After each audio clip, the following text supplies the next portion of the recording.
welcome to another edition of the Jeff Nunn Show. We're coming to you live this Monday from 930 Prospect Street in La Jolla, California.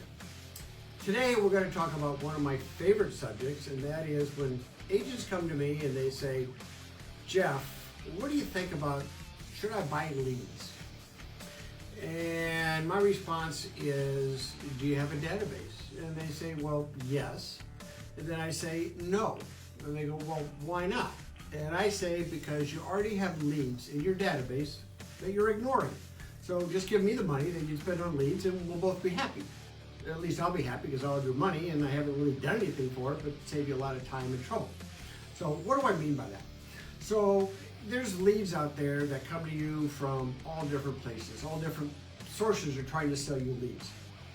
When in fact, they're just people that might have clicked on a website, have no desire to buy a home, no intention of doing anything soon, but you're paying for them, and then you dump them into your database. Hopefully, most agents don't, but then you dump them into your database and you treat them like everybody else in your database, and that is you ignore them. Sorry, but that's typically what happens. So let's do a little deep dive into an analysis of the potential of, if you actually worked your database, what it could provide for you in terms of money, all right? So let's start with, what if you have an average of 500 leads in your database, 500 people in your database, which most people do. Now, I'm going to suggest to you, you do step one, and that is you search everybody in your database immediately. Stop whatever you're doing, search everybody. Go to Google, go to LinkedIn, go to Facebook, go to Instagram. Look up the property that they're in the MLS, see how long they've been there. Go into the tax records and see if maybe they've owned other properties. Now, you've learned a lot about them, haven't you? And my question is, why haven't you done this before? What are you waiting for? These 500 people, and anybody will tell you this that I've ever spoken with in real estate. I don't care if it's Tom Ferry, Mike Ferry, Brian Buffini, David Knox, Chris Leader, and now Jeff Nunn, are going to tell you that if you have 500 people in your database, you're going to have about an 8% activity rate, and that's 40 deals out of 500 people. So we're going to get into the math on that in just a second, but just don't overlook the potential of what your database can provide for you. Now, most of you have 500 names in there, but you might not have their email addresses, you might not have their phone numbers. What good is that? How are you going to communicate with them? You've got to do some groundwork here if you're going to be successful in this business. And there's no other way I can say it, except that there is work that needs to be done in our business, and most agents are reluctant to do it because it's not sexy, it's not fun, it's laborious, but you know what? That's part of the job of being a successful real estate agent. Now, you have to call everybody, and I mean call everybody. I'm not talking about leaving messages.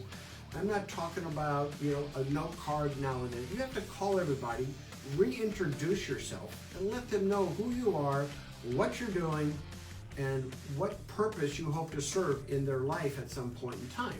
And why do we do this? Because although they're in your database and you think you might get business from them, they might not know they're in your database. So that's the big disconnect, okay? You with me so far? So number one is you've got to have their accurate contact information. And Coldwell Banker has come out with one of the best programs I've ever seen to help agents build a relationship of value with the clients or the potential clients in somebody's database, and it's called Client for Life. Now, what is Client for Life?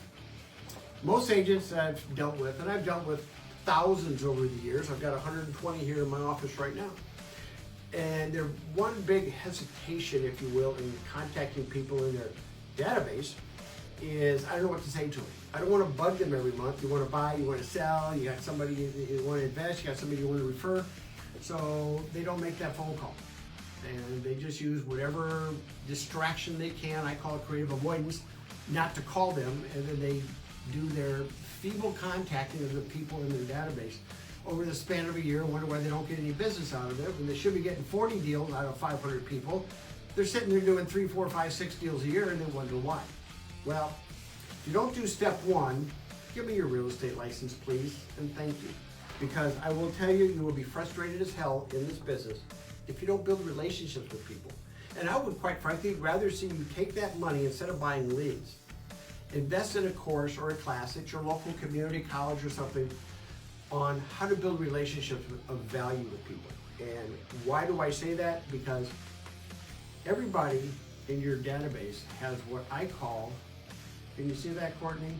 The lifetime value, the LTV. And what does that mean?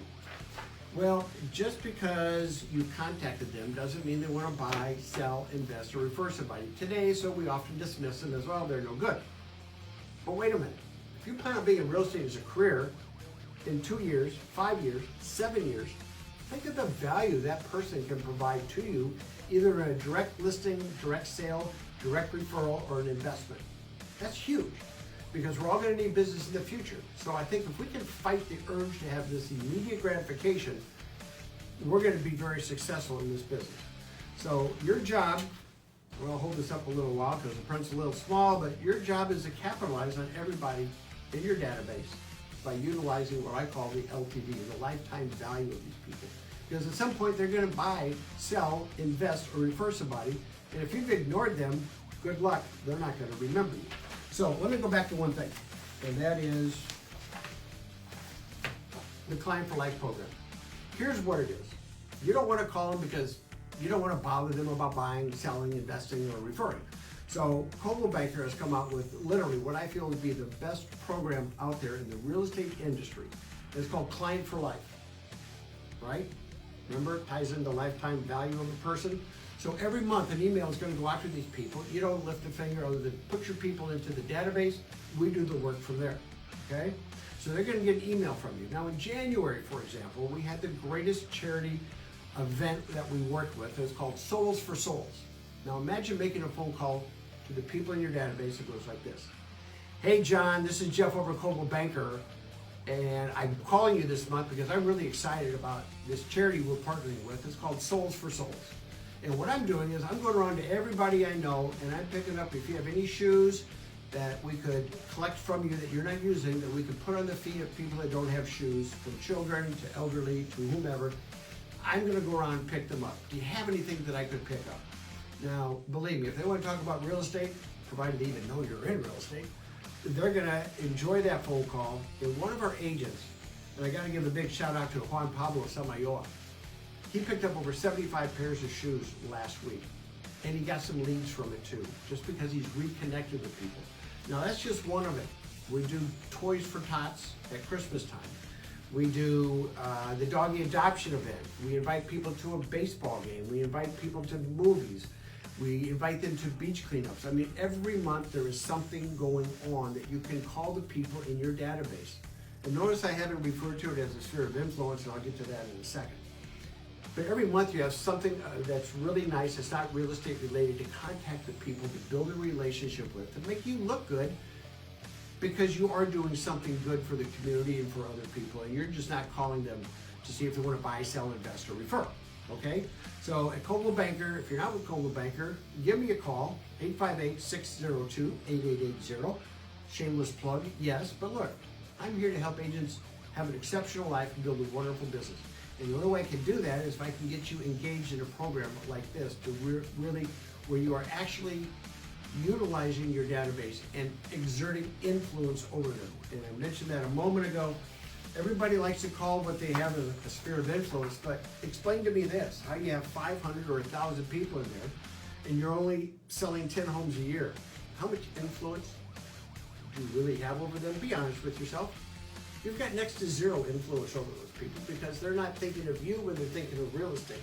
Because you know as well as I do, out of 500 or 1,000 people, if you sold 6 homes a year, there's a hell of a lot more real estate activity transferred of that number of people. It just wasn't with you. So let's take a look at running real estate, your real estate business, like a business. Now, I want to go into some numbers here, which is going to shock you, I think. And again, I've mentioned this, in 40 years in the business, I've heard it over and over and over again. 8% of your database is going to buy, sell, invest, or refer somebody every single year. Think about that. Let that sink in for a minute. All right? I'm kind of a neat dick, so I kind of fold these things every time I do that. Is that all right, Courtney? Yeah, that's good. You okay? You still with me there? I'm still with you. All right. You should see Courtney sometime. Fabulous camera woman. Okay, so we have, out of that, a minimum of 40 transactions a year just from your database of 500 names. All right? Sticky. Coming up. Notice, I haven't called that a sphere of influence because it's not yet. You don't actually have influence over these people. So what you have is, might as well call it pages out of a phone book. Except pages out of the phone book, you're actually going to have their phone numbers. And I'm guessing of the 500 people or 1,000 people you have in your database, there might be some people in there that you don't have their phone number on. So shame on you if you don't. Get it done. Stop everything you're doing and build your database correctly, okay? So if you did do all this stuff right, you would have had 40 sales last year, but you didn't. That's my point. How are you going to build your business when you don't have a relationship with these people? So you can go buy leads from somebody, from Zillow or Trulia or all these other hucksters out there that are trying to sell you crap, quite frankly, because that's all it is. They're just names, and you don't know if they're selling them to other people as well, although they'll swear they don't, but you know they do. So I'd rather see you spend that money by either, give it to me and I'll go have some fun, it'll be fun for me, or invest in learning about how to build relationships with people so you can actually have some serious influence over them. Now, 40 transactions a year, if you're watching somewhere else in the world, this number might be a little shocking to you, but our median sales price here in San Diego is $600,000 for a detached home. Okay?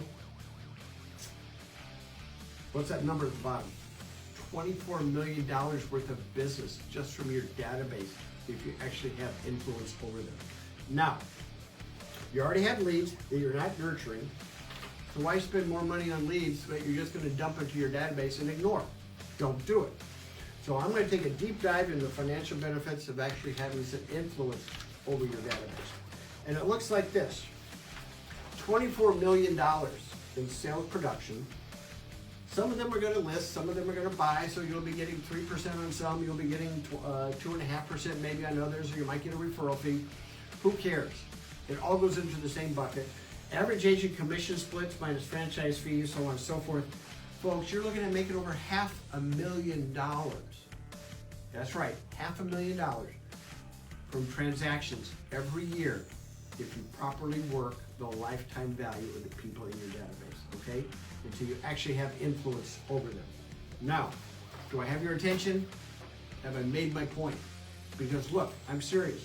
Everybody says they have a big database of people, but they're not getting the value out of it. It's a falsity. It's a false sense of security. Let go of it. Get to work. Start calling these people. Utilize the Client for Life program so you can actually have a relationship with these people.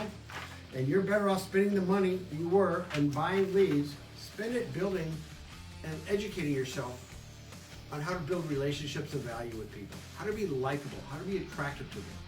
Now, I hope today you got something of value from me. I hope I was able to influence you a little bit, because 2020 is going to be a tough year. I don't care what market you're in. There's too many agents fighting over too few sales, too few transactions. I don't want you to be one of those that's left behind. So I hope you found some value in this. Don't buy leads.